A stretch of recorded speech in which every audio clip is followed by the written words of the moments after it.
सत्य कथा। एक व्यक्ति पाकिस्तान से 1 लाख रुपए का रूहानी इत्र लेकर वृंदावन आया। उसने संत श्री हरिदास जी महाराज और बांके बिहारी के बारे में बहुत सुना हुआ था। उनके मन में आया कि मैं बिहारी जी को ये इत्र भेंट करूं। उस इत्र की खासियत थी कि अगर बोतल को उल्टा कर दिया जाए तो भी इत्र धीरे धीरे गिरेगा और इसकी खुशबू लाजवाब थी। जब वे वृंदावन पहुंचा तो उस समय संत जी एक भाव में डूबे हुए थे। संत देखते हैं कि राधा कृष्ण दोनों होली खेल रहे हैं।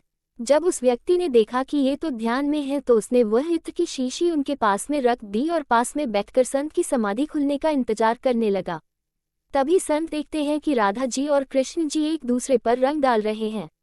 पहले कृष्ण जी ने रंग से भरी पिचकारी राधा जी के ऊपर मारी और राधा रानी सर से लेकर पैर तक रंग में रंग गई। अब जब राधा जी रंग डालने लगी तो उनकी कमोरी छोटा घड़ा खाली थी। संत को लगा कि राधा जी तो रंग डाल ही नहीं पा रही है क्योंकि उनका रंग खत्म हो गया है। तभी संत ने तुरंत वह इत्र की शीशी खोली और राधा जी की कमोरी में डाल दी और तुरंत राधा जी ने कृष्ण जी पर रंग डाल दिया।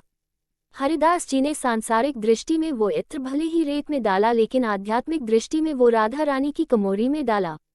उस भक्त ने देखा कि इन संत ने सारा इत्र जमीन पर गिरा दिया। उसने सोचा मैं इतने दूर से इतना महंगा इत्र लेकर आया था पर इन्होंने तो इसे बिना देखे ही सारा का सारा रेत में गिरा दिया।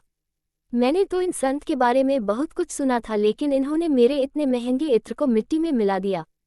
वह कुछ भी न बोल सका। थोड़ी देर बाद संत ने आंखें खोली। उस व्यक्ति ने संत को अनमने मन से प्रणाम किया। अब वो व्यक्ति जाने लगा। तभी संत ने कहा, आप अंदर जाकर बिहारी जी के दर्शन कराएं। उस व्यक्ति ने सोचा कि अब दर्शन करें या न करें क्या लाभ।